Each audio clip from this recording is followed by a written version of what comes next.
नमस्कार दोस्तों, मेरा नाम डॉक्टर अजय जैन है। मैं जैन ईएनटी हॉस्पिटल जयपुर में ईएनटी व एलर्जी स्पेशलिस्ट के रूप में कार्यरत हूँ।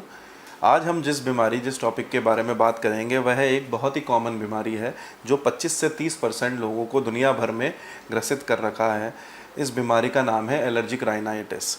यह ऐसी बीमारी है जिसका सही से लोग इलाज नहीं ले पा रहे हैं, सही से लोग डायग्नोसिस नहीं ले पा रहे हैं और सालों तक उनकी क्वालिटी ऑफ लाइफ में बहुत फ़र्क पड़ रहा है।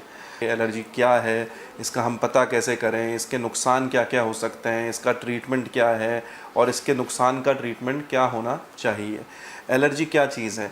हमारे हवा में बहुत सारे नॉर्मल तौर पे धूल, मिट्टी, पराग कण मौजूद होते हैं जो एक सामान्य रूप में हमारे को अफेक्ट नहीं करते हैं, बट कुछ पर्टिकुलर लोगों में, कुछ लोगों में इससे सेंसिटिविटी पैदा हो जाती है उनके शरीर में, जिससे कि वह कण जब उनके नाक के रास्ते सिस्टम में जाते हैं तो उनको सिम्टम्स आने लगते हैं। एलर्जी के सिम्टम्स में हमारे पास मरीज़ लेके आता है कि डॉक्टर साहब मुझे छींकें आती हैं, पानी आता है, नाक में खुजली चलती है, नाक से सांस लेने में तकलीफ़ होती है, आँखों में खुजली होती है, आँखों में पानी आता है, आँखों में लालपन होता है, कभी कभी कान भारी भारी हो जाते हैं, गले में खराश होता है और फिर जाके कई लोगों को खांसी भी होने लगती है। तो हम कैसे पता करें मरीज़ को एलर्जी है या सामान्य कोल्ड है? सबसे पहले तो हमें मरीज़ों की एक फैमिली हिस्ट्री लेनी होती है। एलर्जी में देखा गया है कि इट रन्स इन फैमिलीज़, ये पीढ़ी दर पीढ़ी चलती है। कुछ एलर्जिक मरीज़ों में माता पिता में, दादा दादी में, इवन उनके बच्चों में भी इस तरह के सिम्टम्स देखे गए हैं।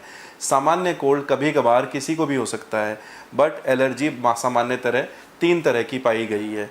पहला, जिसमें पेशेंट को कुछ पर्टिकुलर सीजन्स में ही प्रॉब्लम होती है, जैसे हमारे पार्ट ऑफ द कंट्री में ये होती है मार्च, अप्रैल और दिवाली टाइम पे, क्योंकि यह पराग कण का फैलने का सीज़न होता है, पोलिनेशन सीज़न होता है। तो जैसे ही वो पोलन्स पेशेंट के सिम्टम्स सिस्टम में जाते हैं और उसको ये तरह के सिम्टम्स आना शुरू हो जाते हैं। दूसरी तरह के एलर्जी के जो मरीज़ होते हैं वह पूरे साल उनको सिम्टम्स आते हैं, ज़्यादातर सुबह सुबह उठते ही। ये होते हैं डस्ट माइट की वजह से। डस्ट माइट हमारे चारों तरफ है, हमारे बिस्तर पे, तकिए की खोली पे, हमारे चादरों में, हमारे मैट्स में, सब जगह मौजूद होता है। ये भी पेशेंट के जब सिस्टम में जाता है तो उन पेशेंट्स में साल भर सिम्टम्स आते हैं। तीसरे तरह के एलर्जी के मरीज़ होते हैं जिसमें उसको साल भर प्रॉब्लम होती है, बट पर्टिकुलर कुछ सीज़न में वो प्रॉब्लम बढ़ जाती है। ये इस तरह के एलर्जी को बोलते हैं, जिनको पोलन एलर्जी भी है, साथ में डस्ट माइट एलर्जी भी है।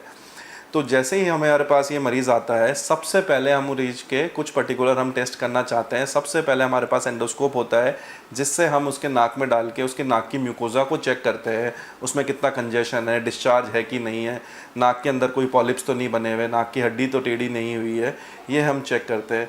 हिस्ट्री लेने के साथ साथ कुछ मरीज़ों में हमें जब ज़रूरत होती है तो उसके कुछ टेस्ट कराए जाते हैं। तो गोल्ड स्टैंडर्ड टेस्ट जो होता है एलर्जी का, वह होता है स्किन प्रिक एलर्जी टेस्ट, जिसमें हम 100 से ज़्यादा चीज़ों के एक चीज़ों के मरीज़ के हाथ पे हम चेक करते हैं और जिन चीज़ों से उसको एलर्जी या सेंसिटिविटी आती है उसको पेशेंट की हिस्ट्री से कोरिलेट करते हैं और उसका आगे हम उसको ट्रीटमेंट बताते हैं। जो बच्चे होते हैं उसमें माँ बाप स्पेशली ध्यान दें।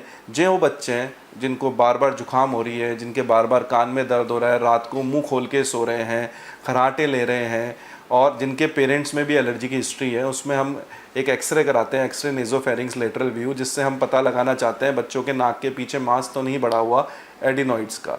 तीसरा, हम कुछ मरीज़ों में जिसमें हमें पॉलिप्स दिखता है या हड्डी काफ़ी टेढ़ी दिखती है या नेज़ल ऑब्स्ट्रक्शन काफ़ी होता है, हम एक सीटी स्कैन पैरानेज़ल साइनसेस उन पेशेंट में कराना चाहते हैं। चौथा, हम कुछ ब्लड टेस्ट होते हैं जिसमें सीरम आईजी लेवल, जिससे हम एलर्जी के लेवल को हम चेक करते हैं।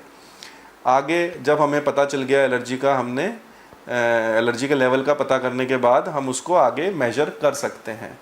नेक्स्ट हम इसके डायग्नोसिस के बाद आते हैं इसके ट्रीटमेंट की तरफ। ट्रीटमेंट से पहले है बचाव के लिए हमें ये ध्यान रखना है, जैसे पर्टिकुलर जिसको डस्ट माइट एलर्जी है उसको हम बताते हैं कि अपनी चादर, तकिए की खोली हर 3-4 दिनों में गर्म पानी से डिटॉल में या कोई भी डिसइंफेक्टेंट डाल के धोए।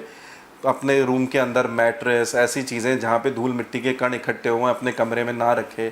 जिस पानी से घर में मॉपिंग हो रही है, पूरे 1 बाल्टी पानी में 1 चम्मच मस्टर्ड ऑयल डालें, जिससे कि डस्ट माइट हवा में जो है वो ज़मीन पे सेटल डाउन हो जाते हैं। बाहर कहीं धूल मिट्टी के एनवायरनमेंट पे जाएं तो मास्क लगाएं, मास्क का प्रयोग करें। अपने घर के चारों तरफ अगर कंस्ट्रक्शन का कुछ ऐसा कार्य चल रहा है तो पानी का स्प्रिंकलिंग करें। इस तरह के कुछ बचाव के माध्यम भी हम मरीजों को सबसे पहला ट्रीटमेंट जो हम बताते हैं वह होता है बचाव। उसके बाद होता है मेडिकल ट्रीटमेंट में कुछ तरह की दवाइयाँ आती हैं, जैसे एंटी एलर्जिक मेडिकेशन, मॉन्टेलिक्वास, लीवोसिट्राजिन मरीज़ को दी जाती है।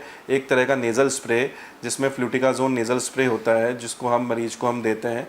इसका भी एक प्रयोग करने का तरीका होता है कि राइट नाक में लेफ़्ट नाक में राइट नॉस्ट्रिल से, राइट नाक में लेफ़्ट हैंड से हम इसको यूज़ करते हैं, जिससे कि उसका प्रॉपर वे में जाए। और हम पेशेंट को नेज़ल सलाइन ड्यूशिंग भी सिखाते हैं, जिसका हम वीडियो एक अलग से बनाएंगे, how to wash your nose.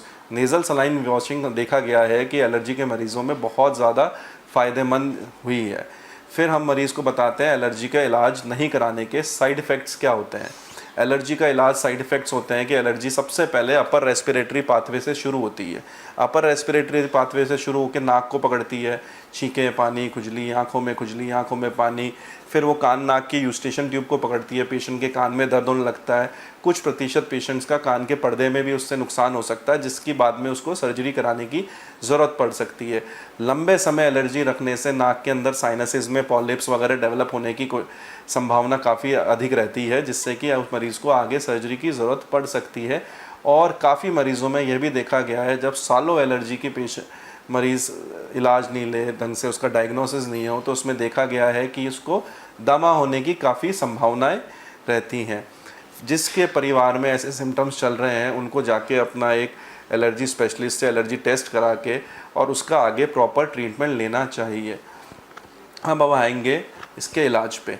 इलाज में हम मरीज को जैसे कि हमने बताया, हमने उसका एलर्जी टेस्ट किया, उस एलर्जी टेस्ट की रिपोर्ट को मरीज़ की हिस्ट्री से कोरिलेट करके हम उसको वैक्सीनेशन प्रोवाइड करते हैं। वैक्सीनेशन क्या है? वैक्सीनेशन हर तरह की इसी तरह काम करती है। वैक्सीनेशन में वही चीज़, जिस चीज़ से मरीज़ को एलर्जी आती है, वो बहुत ही कम मात्रा में दी जाती है और फिर धीरे धीरे उसकी मात्रा बढ़ाई जाती है, जिससे कि एक टाइम के बाद वो चीज़ें उस मरीज़ को सिम्टम्स ना दें। तीसरा जो है इम्पॉर्टेंट, हमने बताया है कि कई मरीज़ों में सर्जरी की ज़रूरत पड़ सकती है। नाक की हड्डी की भी सर्जरी की ज़रूरत पड़ सकती है, साइनस में मवाद पड़ती है तो साइनस की भी सर्जरी की ज़रूरत पड़ सकती है। बट अगर सही समय पे पेशेंट बचाव रखे, एलर्जी का इलाज ले, एलर्जी की वैक्सीनेशन ले, तो वो है यह सब चीज़ें, यह सारी कॉम्प्लिकेशन से प्रिवेंट करा जा सकता है उसको। ये हमारा आज का टॉपिक था। आगे वाले फ्यूचर में हमें नेज़ल वॉशिंग का, एडिनॉइड्स पे, नेज़ल सर्जरी पे हम आगे वाले वीडियोज़ में ये सारे टॉपिक डालने वाले हैं।